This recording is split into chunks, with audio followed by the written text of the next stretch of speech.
आज हम सूरत बकरा की आयत नंबर 37 का लफ्ज़ ब लफ्ज़ मायनी तर्जुमा और तफसीर देखेंगे इंशाअल्लाह। तो चलिए शुरू करते हैं।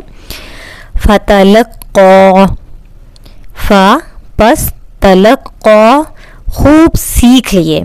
फ़ेल के शुरू में अलामत ता ज़बर ता और दरमियान में शद हो तो इस फ़ेल में काम को एहतमाम से करने का मफ़हूम होता है। जैसे देखें, फ़ा पस, फ़ा ये अलग हरफ है और इसके मानी होते हैं पस या फिर। तलक़्क़ा ये है लफ्ज़ पूरा। तो इसमें देखें, सबसे पहले ता ज़बर ता है और दरमियान में क्या है, शद है, यानी क़ाफ के ऊपर शद है। तो अगर शुरू में ता यानी कि ये फ़ेल है ना, तलक़्क़ा सीख लिए, सीख लेना क्या है, एक फ़ेल है।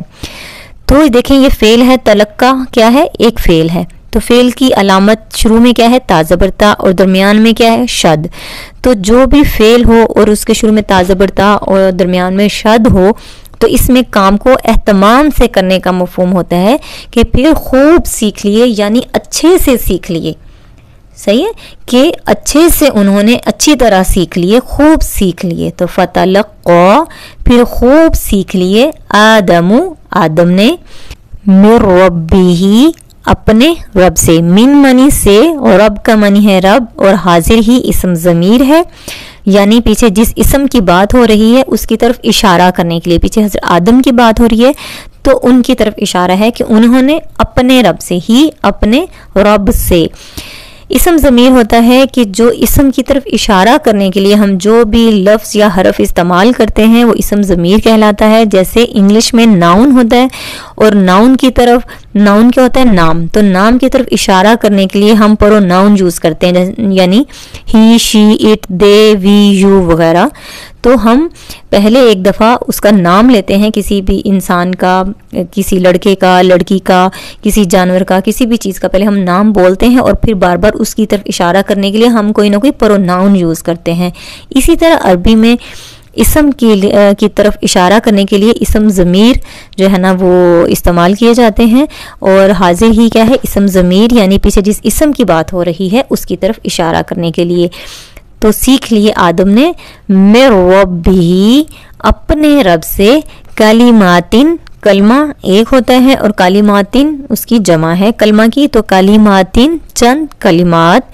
फताबा फ़ा पस ताबा ये तोबा से है, बस वो मतवज्जे हुआ अल्लाह ताला के लिए। जब हम ये बोलेंगे ना फताबा तो हम बोलेंगे मतवज्जे हुआ, ठीक है, क्योंकि अल्लाह ताला इंसान की तौबा कबूल करने के लिए उसकी तरफ मतवज्जे होता है। तो फताबा पस वो मतवज्जे हुआ, अलैहि आला मतलब पर और ही उस पर, आला पर और ही अगेन वही आ गया इसम ज़मीर, यानी हज़रत आदम की तरफ इशारा किया जा रहा है कि उस पर अल्लाह ताला मतवज्जे हुए। इन्नहु इन्ना बेशक, हुआ वो, यहाँ वो से मुराद कौन है, अल्लाह ताला, क्योंकि अब यहाँ अल्लाह की बात हो रही है। तो बेशक वो, हुवा तव्वाब, हुआ वो ही, अत्तवाब। वैसे तो हुआ का मतलब होता है वो, लेकिन हुआ के बाद जब इसम के शुरू में अलिफ लाम आ जाए तो फिर इसमें ताकीद के साथ साथ ही या वो ही का मफ़हूम होता है। तो हुवा तव्वाबु वो ही तौबा कबूल करने वाला, तव्वाब तौबा से है, हम उर्दू में भी बोलते हैं ना तौबा, तो उसी से है तव्वाब। तो हुवा तव्वाबु वही तौबा कबूल करने वाला, और अर्रहीम बहुत ज़्यादा रहम करने वाला या बहुत ज़्यादा मेहरबान है। पिछली आयत में हमने पढ़ा था कि हज़रत आदम अलैहिस्सलाम उस दरख्त के करीब चले गए और उनसे नाफरमानी हो गई। तो अल्लाह ताला ने हज़रत आदम अलैहिस्सलाम और हज़रत हव्वा अलैहिस्सलाम और शैतान सबको हुक्म दिया कि जन्नत से निकल जाओ, यहाँ से उतर जाओ। तो हज़रत आदम अलैहिस्सलाम ने फ़ौरी तौबा की। हज़रत आदम अलैहिस्सलाम ने तौबा करने के लिए जो अल्फाज इस्तेमाल किए वो अल्फाज, वो कालिमात अल्लाह ताला ने उनको सिखाए थे। वो कालिमात कौन से थे, रब्बना ज़ुलमना अनफुसना व इल्लम तग़फिर लना व तरहमना लनकूनन्ना मिनल खासिरीन। ए अल्लाह, हमने अपने ऊपर जुल्म कर लिया, और अगर तूने हमें माफ़ ना किया और हम पर रहम ना किया तो हम बहुत खसारा पाने वालों में से हो जाएंगे। हज़रत आदम अलैहिस्सलाम ने ये क्यों कहा कि अल्लाह हमसे जुल्म हो गया? क्योंकि अल्लाह ताला ने उनको फरमाया था कि अगर तुम दरख्त के करीब चले गए फ़तकूना मिनज़्ज़ालिमीन, तो हो जाओगे ज़ालिमीन में से। इसीलिए हज़रत आदम अलैहिस्सलाम जब उनसे नाफरमानी हो गई तो उन्होंने शर्मिंदगी और आजिज़ी से फ़ौरन अल्लाह के हजूर तौबा की कि ऐ अल्लाह, हमसे जुल्म हो गया है, हमें माफ़ फरमा दे। देखें, अल्लाह ताला ने हज़रत आदम अलैहिस्सलाम को ये दुआ उस वक्त सिखाई जब अल्लाह ताला ने देखा कि हज़रत आदम अलैहिस्सलाम बहुत ज़्यादा शर्मिंदा और अफसुर्दा हैं। एहसास निदामत है उनको, अपने गुनाह हो जाने पर बहुत ज़्यादा पछतावा है, लेकिन उनको तब ये नहीं पता था कि तौबा किस तरह करते हैं। इसलिए फिर अल्लाह ताला ने उनको ये कलिमात सिखाए। अल्लाह ताला ने हमें कुरान पाक में बहुत सारी दुआएं सिखाई हैं ताकि हमें पता हो कि हमने कब कब अपने रब को किस तरह पुकारना है, किन अल्फाज में पुकारना है। कदम कदम पर हमारे रब ने हमारी रहनुमाई फरमाई है, हमें गाइड किया है, ख़ुद भी और अपने अंबिया के ज़रिए भी। तो हज़रत आदम अलैहिस्सलाम बहुत ज़्यादा शर्मिंदा थे और सोच रहे थे कि वो तौबा कैसे करें। तो सुभान अल्लाह, अल्लाह ताला ने जब उनको इस हाल में देखा तो उनको ख़ुद ये कलिमात सिखाए, क्योंकि अल्लाह ताला बहुत ज़्यादा तौबा कबूल फरमाने वाला और माफ़ फरमाने वाला है। इस आयत में हमारे लिए जो सीखने और समझने की बातें हैं वो दो बहुत इम्पोर्टेंट बातें हैं। पहली बात ये कि हमारे सामने इस आयत में दो रवैये आए हैं। एक है हज़रत आदम अलैहिस्सलाम का रवैया और एक है शैतान का रवैया। गुनाह तो दोनों से हुआ, लेकिन शैतान से गुनाह हुआ तो उसका रवैया क्या था, और हज़रत आदम अलैहिस्सलाम से गुनाह हुआ तो उनका रवैया क्या था। दोनों के रवैये मुख्तलिफ हैं। शैतान से गुनाह हुआ, वो अकड़ गया, तकब्बुर किया और बजाय कि अपने गुनाह पर शर्मिंदा होता वो डट गया और अपने गुनाह पर अल्लाह ही को इल्ज़ाम देने लग गया कि ए अल्लाह, तूने ही मुझे गुमराह किया है, अगर तू मुझे सजदे का हुक्म ही ना देता तो मैं इनकार ही ना करता। और उसके बाद सिर्फ उसने यही जो है ना वो नहीं किया, बल्कि उसने लॉजिक्स दी, अपने गुनाह करने की लॉजिक्स पेश की कि मैंने सजदा इसलिए नहीं किया कि तूने इसको मिट्टी से बनाया है और मैं आग से बना हूँ, तो आग मिट्टी से सुपीरियर है। तो ये उसका ये जस्टिफिकेशन दी और ये है उसका इब्लीसी रवैया, उसने ऐसे किया। तो हमने ये देखना है कि जब हमसे गुनाह हो जाए तो हमने इब्लीसी रवैया अपनाना है, अपने गुनाह पर जस्टिफिकेशन और लॉजिक्स देनी है या फ़ौरन तौबा कर लेनी है। जबकि हज़रत आदम अलैहिस्सलाम से गलती हुई तो उन्होंने क्या किया, हज़रत आदम अलैहिस्सलाम से गलती हुई तो इसके बाद उन्होंने रियलाइज़ किया कि उनसे बहुत बड़ा गुनाह हो गया है। वो शर्मिंदा हुए और फ़ौरन अल्लाह के आगे झुक गए और तौबा कर ली, कोई जस्टिफिकेशन नहीं दी। उन्होंने ये नहीं सोचा कि अल्लाह ताला ने उनको जन्नत से निकाल कर ज़मीन पर जाने का हुक्म दे दिया है तो कोई बात नहीं, अल्लाह ताला ने तो बनाया ही ज़मीन के लिए था, ज़मीन पर तो जाना मेरी तकदीर में ही लिखा था, तो अब अगर अल्लाह ने कह दिया है कि ज़मीन पर चले जाओ तो कोई बात नहीं, और इसमें मेरी क्या गलती है अगर मेरा इस तरह गुनाह हो गया है और उसके बाद मुझे ये हुक्म मिला है, मेरी तो तकदीर में ही ज़मीन पर जाना था। जैसा कि कुछ लोग कह देते हैं कि हमारी तो किस्मत और तकदीर में ही लिखा था इसलिए हमसे ये गुनाह हो गया है। वो ख़ुद को कसूरवार और गलत समझने की बजाय किस्मत और तकदीर को या किसी और को इल्ज़ाम देना शुरू हो जाते हैं। हमें हज़रत आदम अलैहिस्सलाम और इब्लीस के रवैये के फ़र्क को देखना है कि उन दोनों में क्या फ़र्क है। आदम यानी इंसान लॉजिक नहीं देता, जस्टिफिकेशन नहीं देता, बल्कि गलती और गुनाह हो जाए तो फ़ौरन झुक जाता है, तौबा करता है और अपनी इस्लाह करता है। इसी चीज़ ने हज़रत आदम अलैहिस्सलाम को अल्लाह के यहाँ मकाम दे दिया, वरना बहुत सारी चीज़ों में आदम और इब्लीस एक जैसे ही थे।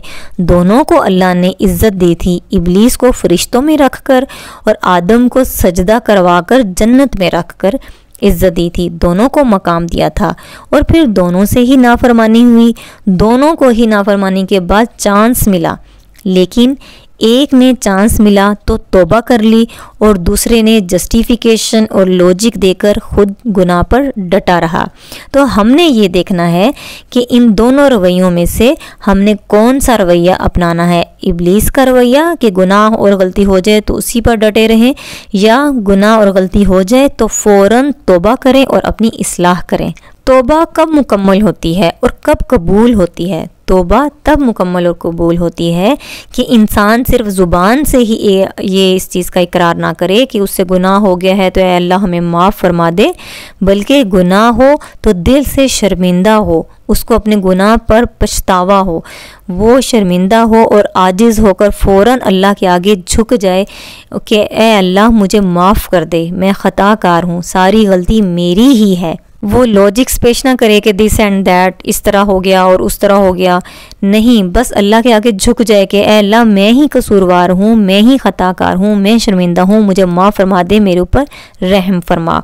और उसके बाद अगला स्टेप ये होता है कि हम दिल और ज़ुबान से इस चीज़ का इकरार कर लेते हैं कि हमसे गलती हुई और हम तौबा कर लेते हैं। तो अगला स्टेप ये होता है कि दिल से पक्का इरादा करें और अल्लाह से अहद करें कि दोबारा ये गुनाह नहीं होगा। एक तो होता है ना कि गुनाह हो गया, उसकी तौबा करनी है, और नेक्स्ट इसका जो स्टेप होता है वो ये होता है कि पिछला जो हो गया उसकी तो हम तौबा कर रहे हैं, आइंदा के लिए पक्का इरादा करें और अल्लाह से अहद करें कि दोबारा ये गुनाह नहीं होगा। और तीसरा स्टेप ये होता है कि उस गुनाह को छोड़कर अपनी इस्लाह करनी है, यानी अपने किरदार में, अपने अमल में बेहतरी लेके आनी है और अपने उस गुनाह के अजाले के तौर पर ज़्यादा से ज़्यादा नेकियां करनी है, नेक अमाल करने हैं। तो ये होती है असल तौबा जो कबूलियत के दर्जे पर पहुंचती है।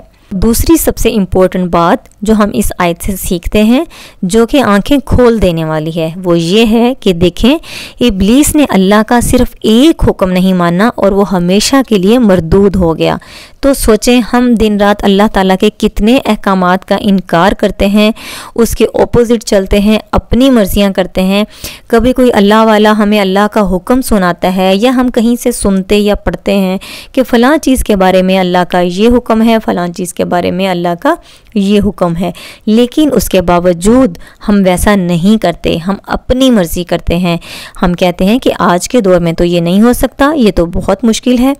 या तो ख़ुद हम इस्लाम पर नहीं चलते, अल्लाह के अहकामात पर नहीं चलते, या फिर ऐसे होता है कि अगर कोई चल रहा है अल्लाह के अहकामात पर, हमारे सामने कोई ऐसा शख्स है जो अल्लाह के अहकामात पर चल रहा है, तो उसके ऊपर भी हम बातें बनाते हैं। मसलन किसी दाढ़ी वाले को या पर्दे वाले को देखकर हम कहते हैं कि ये तो बहुत बैकवर्ड माइंड का है, उनको पेंडू समझते हैं, हकारत से देखते हैं, या किसी और हम अमाल में उनको देखते हैं तो उनके ऊपर हम बातें सुनाते हैं कि सोसाइटी में इस तरह किस तरह सर्वाइव कर सकते हैं, इस तरह हम कैसे अप टू डेट रहेंगे, हम किस तरह सोसाइटी के साथ मिलकर चलेंगे। इस तरह अगर हम करेंगे तो लोग हमें बैकवर्ड करेंगे, या ये इस्लाम के अहकामात तो बहुत मुश्किल हैं वगैरह वगैरह। हमसे तो ये नहीं होगा, आज के दौर में तो ये मुमकिन नहीं है। तो सोचें, क्या ये अल्लाह के अहकामात का इनकार नहीं? क्या ये अल्लाह ताला के अहकामात का मजाक नहीं? हम भी इब्लीस ही बने हुए हैं। फ़र्क सिर्फ इतना है कि इब्लीस को अल्लाह ने अपने सामने खड़ा करके हुक्म दिया था और उसने इनकार कर दिया, जबकि इंसानों को अल्लाह ने वही के ज़रिए अहकामात दिए। तो दिन रात इंसान न जाने कितने अहकामात का इनकार करता है। तो ये बहुत गौर तलब और फ़िक्र वाली बात है कि इब्लीस ने सिर्फ एक हुक्म का इनकार किया और वो क़यामत तक के लिए धुतकार दिया गया, वो मरदूद हो गया, वो लानत ज़दा हो गया। तो सोचें, हम दिन रात अल्लाह ताला के कितने अहकामात का इनकार करते हैं, तो फिर हमारा मुकाम क्या होगा। अल्लाह से दुआ है कि अल्लाह हमें वो इब्लीसी रास्ते से बचाकर हदायत के रास्ते पर चलाए। आमीन सुम आमीन। जज़ाकल्लाहु खैरन कसीरा। अस्सलामु अलैकुम व रहमतुल्लाहि व बरकातुहू।